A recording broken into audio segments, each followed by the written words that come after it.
这里是西藏之声广播电台华语节目，观众和听众朋友大家好。达赖喇嘛尊者提出以中间道路来解决西藏问题的倡导之后，海外的华人和藏人间开始慢慢加深接触交流。那么藏人行政中央也开始在驻外的办事机构中增设华人事务联络官这么一个职务，来加大向海外华人介绍西藏问题的真相。那么当今藏汉民间交流的状况如何？今天我们就邀请到了藏人行政中央前任驻北美办事处华人事务联络官贡嘎扎西先生来向大家进行介绍。贡嘎扎西先生您好，您之前担任华人事务联络官，有6、7年的工作经验，您刚刚才回到达兰萨拉接受新职，可不可以先向听众和观众朋友们介绍一下，藏人行政中央是从什么时候开始，设立华人事务联络官这个职务的？还有华人事务联络官他的工作性质是什么？是谢谢给我这个采访的机会。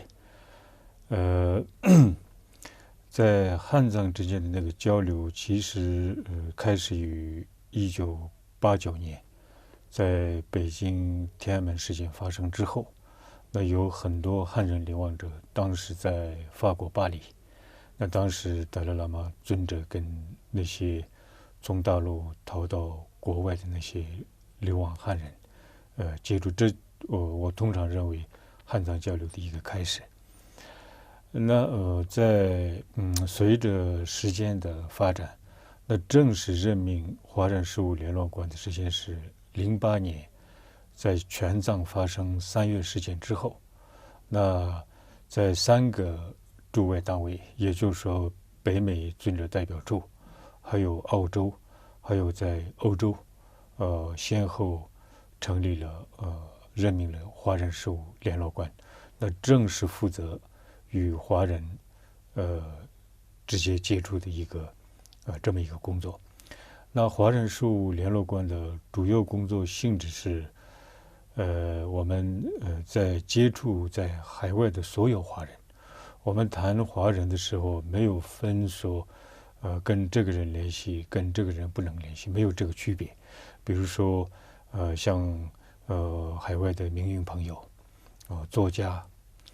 留学生，佛教徒或者做生意的人，凡是跟华人的，我们都有接触。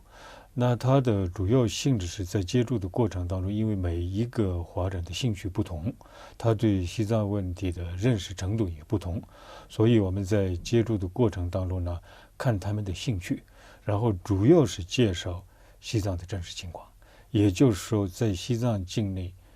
正在发生一些什么样的情况，从59年到现在，到底在西藏发生什么样的政策？那中国政府通常在宣传上所说的，以及实际在西藏做的有什么不同？这些是我们主要向华人朋友介绍。那当然也主要介绍中间道路的政策立场，以及中间道路的来龙去脉。这些是华人事务联络官的主要的工作性质。好的，那您担任华人事务联络官这么久，跟华人接触的过程中，感触最深的是什么？肯定也遇到一些困难，那最大的困难都有哪些？是，感触最深的是我在将近6年多的工作经验里面，我感触最深的是，与华人朋友建立密切的关系，然后在互相之间建立一个友谊的基础上，那解释西藏问题。这样的话呢，如果我们继续能够推动这个事情的话呢，很多对于西藏问题的真相呢，不是很了解的华人，我们可以改变他们，这是我感触最深的。当然，任何一个工作呢，没有遇到困难的，因为遇到困难的时候，我们必须要克服困难。所以在我的6年当中呢，最困难的是，因为年轻的那个华人朋友，刚开始的时候呢，对于西藏问题不是那么的了解，因为不少华人他们，尤其是刚从中国大陆的华人，因为受到了中国政府的长期宣传的影响，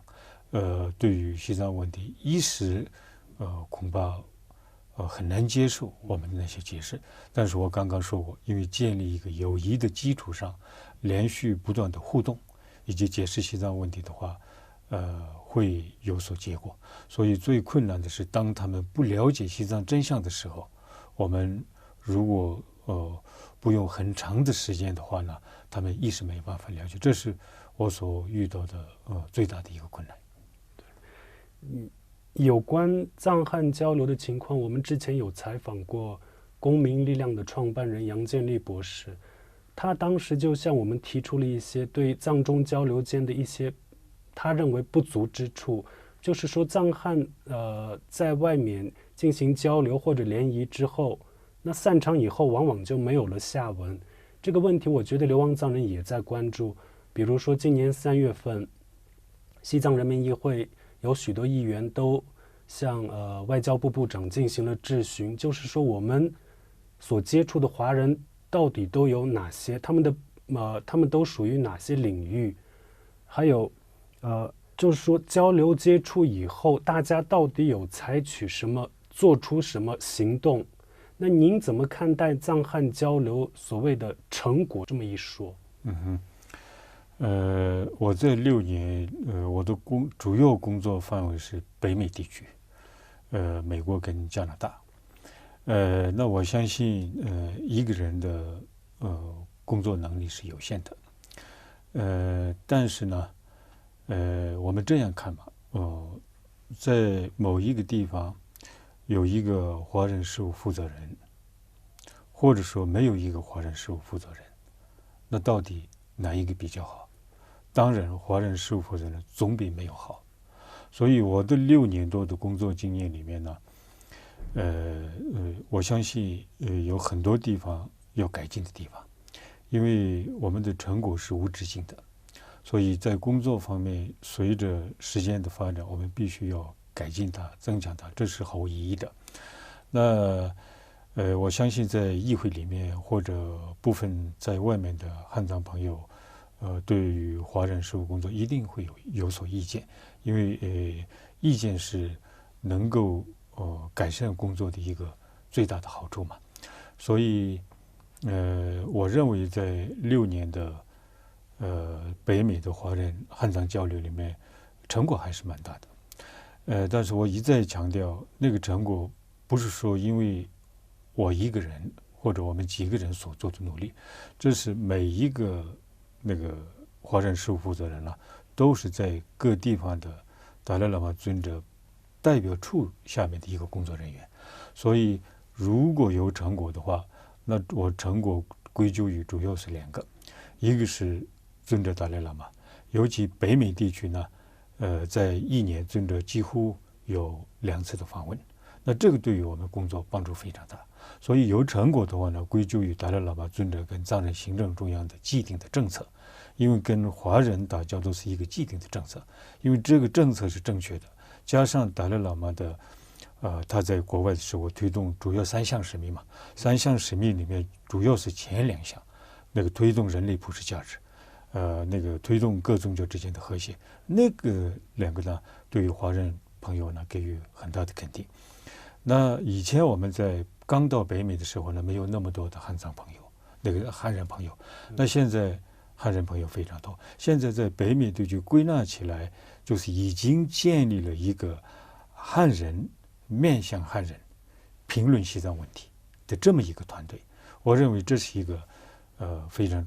重要的一个成果。那加上在北美地区的话，在6年来，我们每一次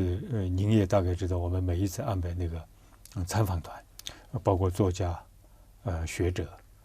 知识分子、名誉朋友，他们到达尔木萨拉来参访，包括觐见达赖喇嘛尊者以及藏人行政中央的官员，然后参访这些流亡社会。那他们回去之后写了各种各样的书。那光是那个李江岭是一个汉人作家，他到目前为止一共写了3本书。那华人到流亡社会参访，然后他们的所见所闻，他们的感触，那写这些书的话，那这些书都是中文版，在汉人社会里面一定有很大的那个影响。所以在北美地区的话，我记得大概有一共出版了大概8或者9本中文书，这些都是那些汉人作家写的。那不过无可否认，因为汉人写的东西，他一定会有汉人的观点。对。但是一个汉人针对一个西藏问题写关于西藏的书，我认为这是一个很好的一个成果。包括自由亚洲电的著名记者北明也写了一个藏土著中国一本书，那这个主要是介绍达尔木萨拉的流亡社会，以及尊者达赖喇嘛所提倡的中间道路的思想，以及当时在噶夏的一些政策。所以这些都是我认为成果。那主要成果就是因为如果讲的细节讲的话太多嘛，所以现在北美地区已经建立了一个华人面向华人评论西藏问题，这是一个我认为非常大的一个成果。所以我们也都知道，其实藏汉交流它的宗旨是加深双方的互动，那最终的目的就是要解决西藏问题。那我们也都知道，西藏问题的是否能够改善，它最终的决定权，按现在的局势来看的话，在中共的手里。是。那么海外的藏汉民间交流所取得的成果，龚嘎拉刚刚有进行比较详细的介绍。那海外的藏汉交流成果，怎样才能影响境内的不管是藏人还是华人进而促成西藏问题得到解决？您怎么看？是，这是一个非常重要的问题。很多人也问这个问题，比如说汉藏交流，因为汉藏交流的时候，大部分汉人还是在中国大陆境内嘛，我们讲13亿人口。那海外的那些呢，就是在自由世界里面。那我们从目前的现实情况跟条件来看，我们没有办法及时挤到大陆境内，因为您知道大陆境内，尤其是近几年来那个封锁太多，没有办法及时我们的影响及时能够来到大陆境内。但是我们透过海外的那些汉人朋友，然后不断地向他们解释那个会议的方式、采访的方式、互动的方式、见面的方式，跟他们解释西藏问题。然后他们透过各种管道，尤其现在是网际网络时代，那他们透过推特、Google Plus、脸书、微博各种各样的东西，他们所认识的西藏，然后他们用他们的社交网络的方式，那写文章、贴一些东西的时候，这个呢，在大陆境内会不会有影响呢？影响非常大，因为这是我个人亲身经历过的一些问题。我有几个来自北京跟上海的朋友，他们对于西藏问题，他们到北美地区的这个，当然我不方便点名嘛。他们到北美的时候，他们对西藏问题的认识，他们是透过一些网站跟社交网络里面看到了一些那个汉人朋友或者别人贴的一些关于西藏问题，比如说达赖喇嘛尊者关于转世的问题，有部分呢，他们不了解达赖喇嘛转世问题到底是怎么一回事，我们藏人方面的看法如何，达赖喇嘛对于转世问题究竟怎么看。他们在网站上看到了达赖喇嘛我记得在几年前关于转世的一个声明，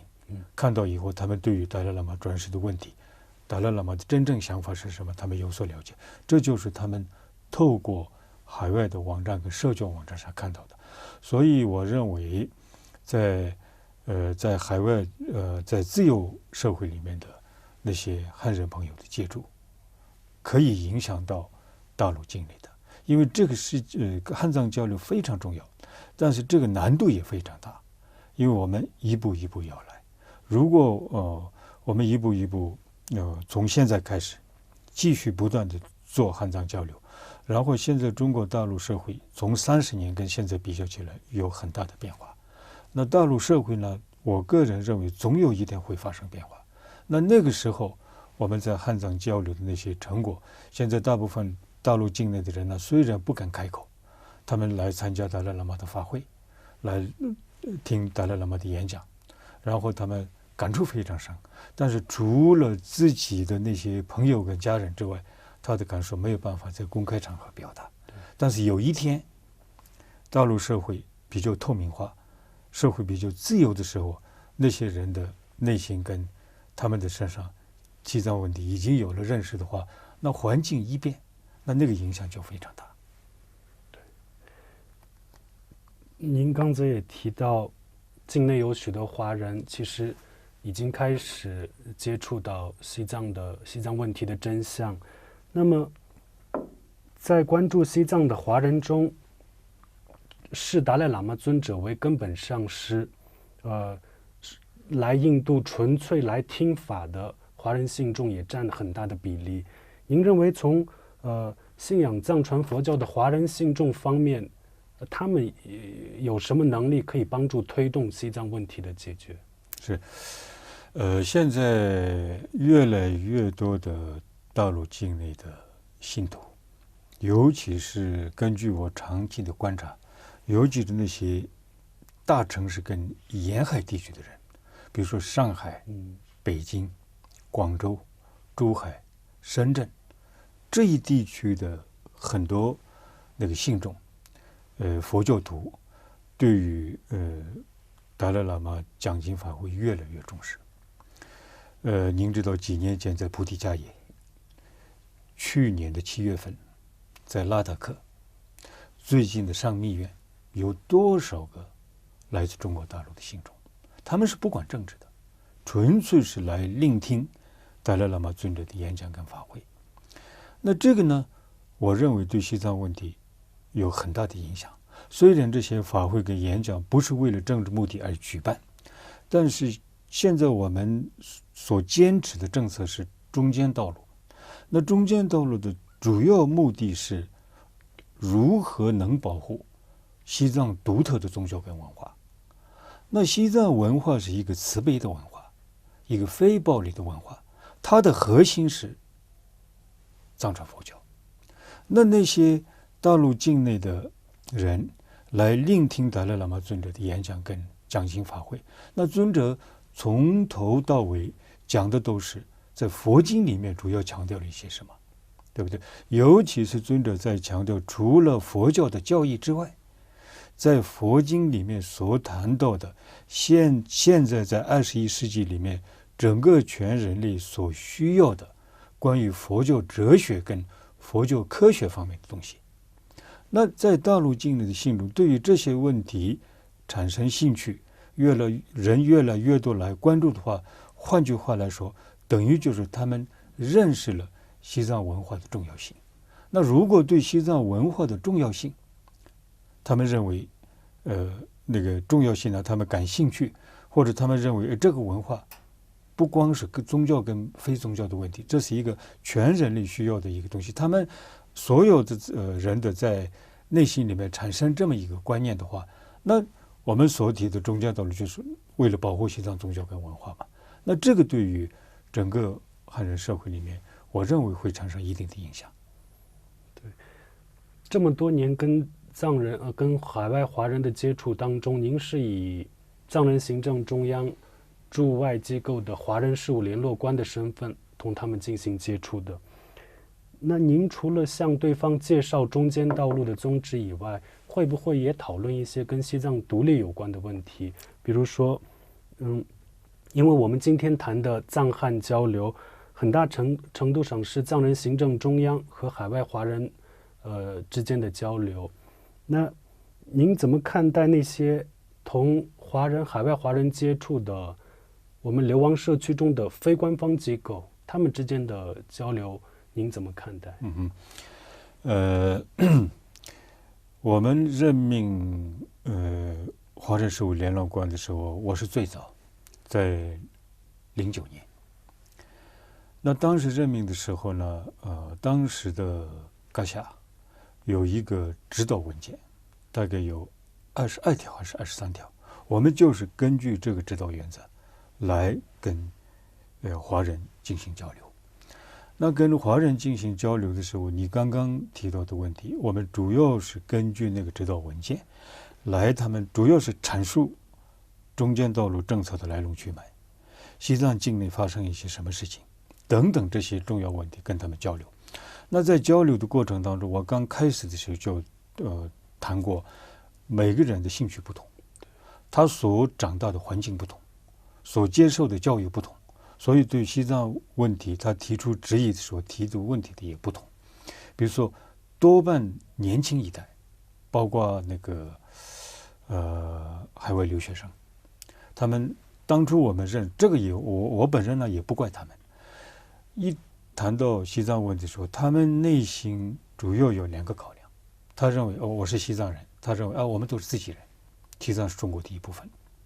那中央在西藏投资了多少亿的人民币，那西藏人民为什么还继续闹？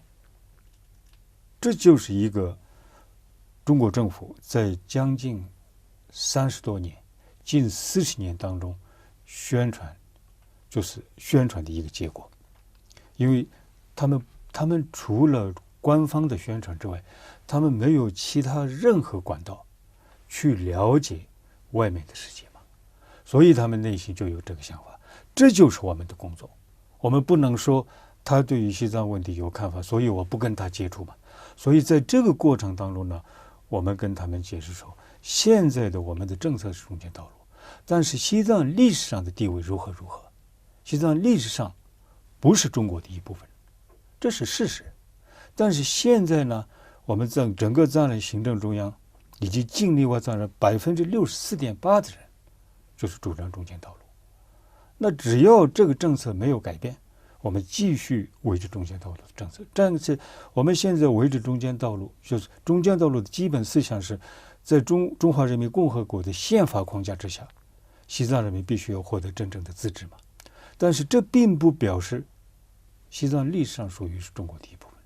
所以我们达赖喇嘛的代表到北京的时候，他们一再强调，首先必须要解决原则的问题。如果原则问题能够解决，其他小问题就很容易解决。那所谓的原则问题，他要求达赖喇嘛必须要承认西藏是自古以来或西藏历史上是中国的一部分。但是达赖喇嘛的代表一再强调，因为达赖喇嘛是一个身为一个出家比丘，不能捏造历史，不能欺骗老百姓，所以我们代表一再强调，这是永远不变的原则，因为历史就是历史嘛，谁也不能改变。所以我们在汉藏交流的过程当中呢，会谈到独立问题。那独立问题谈到的时候，我们不是在跟他们吵架，我们跟他们解释西藏历史上如何，但是现在我们的意愿跟我们的政策是什么？这样的互动呢，很有帮助。我有几年前来自中国大陆的，当初来的时候对西藏问题几乎不知道。他在国内的时候，他所谓的国内的时候，在中国的时候呢，他连中间道路这个词儿连听都没有听过。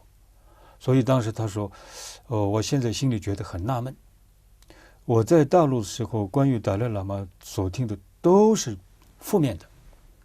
我到了美国之后跟自由世界这边，我所听到的达赖喇嘛的那些声音呢，都是正面的。所以这2个之间，我现在觉得我应该怎么做才好？所以他见了达赖喇嘛。见了达赖喇嘛之后，达赖喇嘛尊者把一些情况跟他所提出的问题解释之后，他对于西藏问题，他说以前我都是蒙在鼓里，现在我对西藏问题已经有了新的认识，现在是对西藏问题通常是写文章评论西藏的一个很优秀的年轻人。所以汉藏交流的重要性就在这里，因为越是对西藏不了解，我们越接近他，越接触他，让他了解西藏问题。因为他发脾气，我不能发脾气啊。对，因为我是一个汉藏交流交流的一个联络官。那联络官的任务，他发脾气，我发脾气，那怎么交流？所以必须在耐心和长期努力之下进行汉藏交流，这是一个非常重要的课题。现在在我们流亡社会里面，部分年轻人他对民族意识非常强，这个我非常了解。但是一个汉人有汉人观点的时候，他立刻发脾气，这个不能解决问题。所以汉藏交流的必须要有耐心。那您接触的人当中，除了支持中间道路，同情藏人遭受的苦难，认为大家应该共同反抗中共的压迫之外，有没有一些就是说反过来支持藏人独立的人？有些说，西藏独立是西藏人民的权利，你们应该要坚持西藏独立。这是我们也很高兴，因为他们对于一个汉人支持说独立是西藏人民权，这也是事实。但是这种人呢，极少数，不是很多。绝大多数关注西藏议题的华人都是从认识达赖喇嘛开始的，尊敬达赖喇嘛，非常赞同达赖喇嘛提出的中间道路。那么我们可不可以说，未来藏汉交流的成功与否，就在于中间道路这一立场是否改变？还有最后，请贡嘎先生给大家就藏汉民间交流的未来做一下展望。是，汉藏民间交流，只要是藏人行政中央的既定政策不变，我相信汉藏交流一定会不断的去发展。而且这个工作呢，我个人认为这个工作虽然所有藏人行政中央各部门的工作非常重要，但是汉藏交流极其重要。为什么呢？因为西藏问题的解决必须要跟中国政府面向汉人才能够解决，谁也帮不上忙。所以现在最大的问题是在大陆境内的中国老百姓不了解西藏真相。只要他们有一天有权利去了解西藏真相，有发言权的话，我相信西藏问题一定会得到解决，他们一定会支持西藏。所以今后的汉藏交流，我认为是非常乐观的。只要我们既定的政策不变，我认为非常乐观的。那今天的节目到这里就结束了，感谢大家的收听收看，非常感谢贡嘎先生接受我们的采访，也谢谢董一兰。